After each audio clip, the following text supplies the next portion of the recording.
El momento en que todo se rompe. Hubo un momento en tu vida en que algo se rompió. No fue dramático. No fue una explosión ni un grito ni una escena de película. Fue más bien un silencio. Un vacío raro en el pecho que no sabías nombrar. Tristeza no era exactamente la palabra. Cansancio tampoco. Era algo más parecido a una pregunta sin respuesta instalada justo donde antes había certeza. Y ahí, en ese silencio incómodo que no pediste y que no sabías cómo manejar, empezó todo lo importante. Porque los grandes comienzos rara vez lo parecen cuando los estás viviendo. Parecen pérdidas o el momento en que el suelo desaparece bajo tus pies y no hay nada a lo que agarrarse. Solo más tarde, con la distancia que da el tiempo, puedes ver que ese momento de ruptura era en realidad el primer instante de algo nuevo. Que el silencio no era el problema. Era la condición necesaria para que algo diferente pudiera empezar. Que el vacío no era un error del universo. Era una invitación. Hoy vamos a hablar de eso. De los finales que son comienzos. Del arte de soltar lo que ya no te pertenece. De por qué empezar desde cero no es una derrota sino probablemente el acto más valiente y más inteligente que un ser humano puede realizar. Y de quién eres tú, de quién puedes ser, cuando te quitas de encima todo el peso que llevas cargando sin darte cuenta. Lo que cargas sin darte cuenta. La mayoría de las personas no sufren por lo que les pasa. Sufren por lo que no sueltan. Hay una diferencia enorme y entenderla lo cambia todo. Lo que te pasa puede ser doloroso, injusto, todo lo terrible que quieras. Pero tiene un principio y tiene un final. Lo que no sueltas, en cambio, no tiene final. Se instala en los rincones de tu mente y opera en silencio, coloreando cómo percibes el presente, cómo anticipas el futuro, cómo te relacionas con los demás y contigo mismo. Piensa un momento en lo que cargas ahora mismo. No en lo que está pasando en tu vida esta semana, sino en lo que llevas encima desde hace tiempo. Las opiniones de personas que ya ni recuerdas, que dijeron algo sobre ti en un momento concreto y cuyas palabras llevas repitiendo en tu cabeza desde entonces. Los miedos que desarrollaste en versiones de ti mismo que ya no existen, el niño que fuiste, el adolescente, el joven adulto que aprendió que el mundo era peligroso y que todavía opera con esos mapas aunque el territorio haya cambiado completamente. Las expectativas que te fueron instaladas por la familia, la cultura, el colegio, la sociedad, y que llevas persiguiendo sin haberte preguntado nunca si son realmente tuyas o si simplemente son las que te dieron. Los neurocientíficos han documentado algo que explica mucho de este sufrimiento. El cerebro humano gasta hasta un 70% de su energía diaria procesando el pasado y anticipando el futuro. No viviendo el presente. No respondiendo a lo que está ocurriendo ahora mismo. La red neuronal por defecto, esa parte del cerebro que se activa cuando no estás concentrado en ninguna tarea específica, funciona como una máquina de rumiar que reproduce eventos pasados y simula escenarios futuros de manera casi constante. Y la mayor parte de esa actividad, según las investigaciones, tiene un sesgo negativo. Eso no es debilidad. Es biología evolutiva. Un cerebro que prestaba atención a las amenazas sobrevivía mejor en la sabana africana que uno que se quedaba extasiado contemplando los atardeceres. El sesgo negativo nos trajo hasta aquí. Pero también es una trampa en el mundo moderno. El cerebro no distingue bien entre una amenaza física real y la anticipación ansiosa de una situación que quizás nunca ocurra. Gasta la misma energía en los dos casos. Y el resultado es que llevas tu historia entera a cuestas a todas partes, sin haber elegido hacerlo, sin darte cuenta de lo que pesa. El gran engaño del control. Hay una mentira que la cultura moderna te ha repetido tantas veces que a estas alturas probablemente ya no la reconoces como mentira. La mentira es esta, que si controlas, si planeas o si te esfuerzas suficiente, si eres suficientemente inteligente, cuidadoso y responsable, nada malo pasará. Que el sufrimiento es el resultado de no haber previsto bien, de no haber trabajado bastante, de algún fallo tuyo que con más esfuerzo podrías haber evitado. Y entonces algo malo pasa, porque inevitablemente algo malo pasa, y te culpas. Como si la pérdida, el fracaso, el dolor, la decepción fueran errores en lugar de partes inevitables de una vida real. Esta ilusión de control tiene consecuencias enormes. La primera es el agotamiento.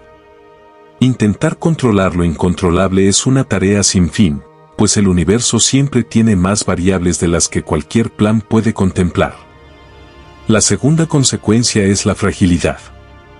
Cuanto más rígido es un sistema, más catastrófico es el momento en que se rompe. Los ingenieros lo saben, los edificios que sobreviven los terremotos no son los más macizos sino los que tienen cierta flexibilidad incorporada. Lo mismo ocurre con las personas. Los árboles más resistentes a los huracanes no son los más rígidos. Son los que se doblan. Un roble centenario puede partirse en una tormenta. Un bambú se curva hasta casi tocar el suelo y cuando el viento amaina vuelve a su posición. La rigidez no es fortaleza. Es fragilidad con buena imagen pública, disfrazada de determinación y de control. Y soltar, que parece lo contrario de ser fuerte, es en realidad el acto que hace posible la verdadera resiliencia. Soltar no es rendirse. No es pasividad ni indiferencia ni renuncia a influir en tu vida. Es algo mucho más preciso, es la capacidad de distinguir entre lo que puedes cambiar y lo que no puedes. Es entender que hay fuerzas más grandes que tu agenda de lunes, que el universo opera con una lógica que no siempre coincide con tus planes y que resistirte a eso no cambia la realidad. Lo espiritual sin nombres ni etiquetas. No necesitas ningún sistema de creencias para saber que hay algo más grande que tú. No necesitas una religión, una filosofía ni ninguna etiqueta que defina en qué categoría de buscador espiritual entras. Solo necesitas haber estado en silencio real y haber sentido algo que no tenías palabras para describir. Solo necesitas haber perdido algo que creías indispensable y haber descubierto que seguías aquí. Que de alguna forma las ganas de continuar aparecieron sin que las invocaras, sin que las justificaras, sin que tuvieras ninguna razón lógica para tenerlas. ¿Lo has sentido? Ese momento en que algo salió bien sin que tú hicieras nada y tuviste que admitir en silencio que había algo operando más allá de tu voluntad consciente. Ese momento en que la sincronía fue demasiado perfecta para ser casualidad. Ese instante de claridad repentina en medio de una crisis en el que de repente supiste exactamente qué hacer. Ese algo no tiene nombre. O más bien tiene demasiados nombres y ninguno lo captura completamente. Lo llaman Dios, universo, campo cuántico, inconsciente colectivo, el Tao, la fuente. Cada tradición humana en cada cultura en cada periodo de la historia ha intentado nombrarlo y ninguna ha agotado lo que nombra. Y quizás eso es exactamente la pista más importante. Lo que no puede ser completamente definido, controlado ni comprendido es precisamente lo más real que existe. Lo que tiene nombre puede ser catalogado. Lo que no tiene nombre permanece vivo. El sufrimiento más profundo no viene de lo que te falta. Viene de resistirte a lo que es. De la distancia entre la realidad y el mapa que tienes de cómo debería ser la realidad. Esa distancia es exactamente donde vive el dolor. Y la paz, esa paz que la mayoría de las personas buscan en relaciones, en posesiones, en reconocimiento, no está al final de ningún camino. Está en el momento preciso en que dejas de pelear contra la realidad y la dejas ser lo que es. El vacío es la puerta. Cuando todo se cae, el instinto es llenarlo rápido. Es un instinto comprensible, casi biológico. El vacío incomoda. La ausencia de estructura activa el mismo tipo de ansiedad que el cerebro primitivo sentía ante la incertidumbre sobre dónde dormir o de dónde vendría la próxima comida. Así que llenamos.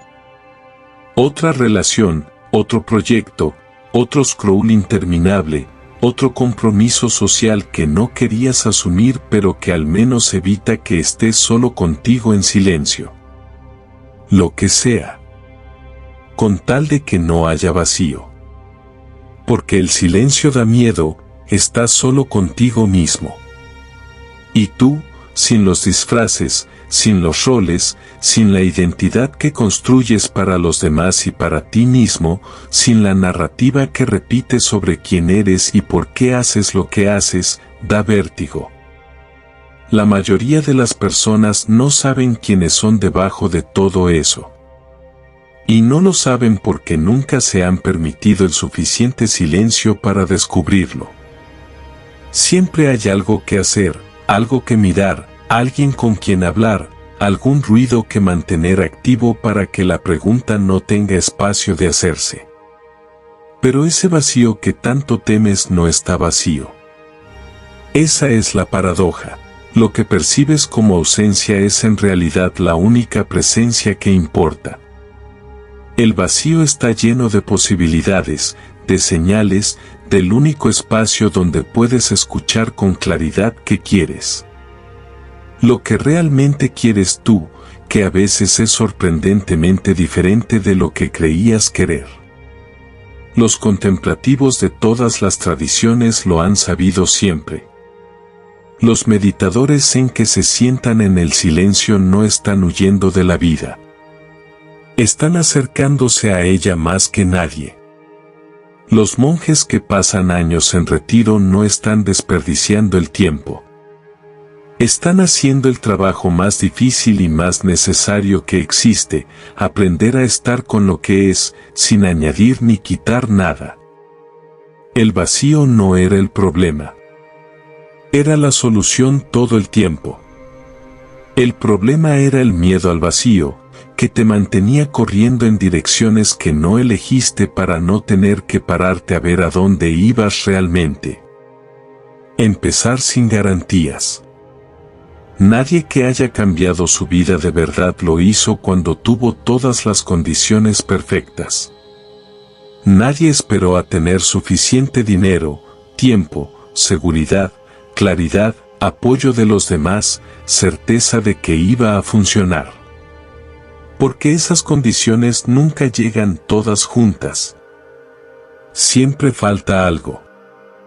Siempre hay una razón más para esperar, una variable más que no está resuelta, un miedo más que atender antes de dar el paso.